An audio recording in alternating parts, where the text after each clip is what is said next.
ओशो ने कई बार, हजारों बार इस शब्द का प्रयोग किया होगा, सर्व स्वीकार, सब स्वीकार करें, स्वीकार करें।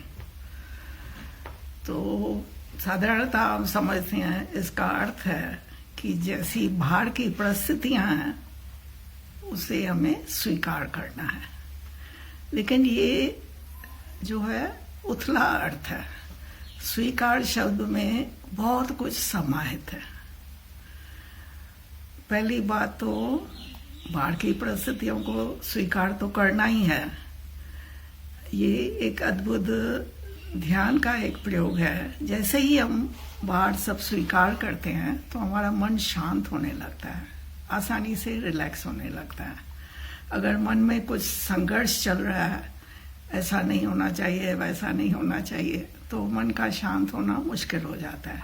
तो ये ध्यान का सूत्र है कि स्वीकार करो, और स्वीकार से आपका मन आसानी से शांत होने लगेगा।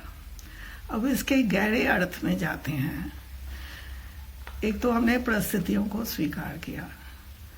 अगली बात, हम जैसे हैं अपने को भी स्वीकार करना सीखें। हर व्यक्ति अनूठा है, यूनिक है। अक्सर मन की आदत है दूसरों से तुलना करने की, और उसका परिणाम ये होता है कि या हम अपने को इन्फीरियर मानते हैं या सुपीरियर मानते हैं। कभी कभी लगता है कि मैं जैसा हूँ ठीक नहीं हूँ। तो इस तरह के भाव जो हैं ये अस्वीकार से पैदा होते हैं। तो मैं जैसा हूँ, जो हूँ, मुझे परमात्मा ने ऐसा बनाया है। तो उसके साथ हम रिलैक्स हो जाएं, अपने साथ रिलैक्स हो जाएं, और किसी दूसरों से तुलना करने की जरूरत नहीं है।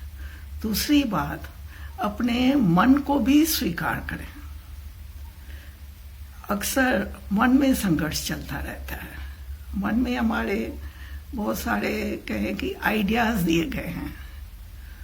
तो वो जो आइडियाज है उसमें से हम कुछ गोल क्रिएट कर लेते हैं, और लगता है मुझे कहीं पहुंचना है, कुछ होना है। इस तरह के विचार जो हैं ये संघर्ष में ले जाते हैं। लेकिन मैं जैसा हूँ, मेरा जैसा शरीर है, जैसा मन है, मन में अगर विचार चलते हैं तो चलते हैं, उनको भी स्वीकार करना, लड़ना नहीं किसी बात से। जब हम अपने शरीर को, मन को, हृदय की भावनाओं को स्वीकार करना सीखते हैं, तो ही हमारे जो आसपास मित्र हैं, जिनसे हमारे रिश्ते नाते हैं, उनको भी हम स्वीकार करना सीखेंगे। तो जीवन में बहुत सारा जो कहें कि परिवारों में, मित्रों में जो संघर्ष चलता है, उसका एक कारण ये भी होता है कि हम एक दूसरे को स्वीकार नहीं कर पाते हैं। एक दूसरे पर हम आइडियाज थोपते हैं कि तुझे ऐसा होना चाहिए, वैसा होना चाहिए, तू जैसा है तू ठीक नहीं है।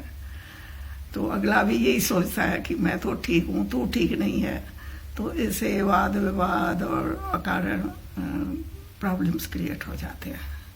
तो ओशो का ये जो स्वीकार शब्द है, इसकी गहराई में जाएं और अपने को स्वीकार करना सीखें, और साथ साथ दूसरे जैसे भी हैं उनको भी स्वीकार करना। नहीं तो हम सबके भीतर ऐसा कहें कि एक जज बैठा हुआ है, पूरा समय सबकी जजमेंट करता रहता है, एनालिसिस करता रहता है।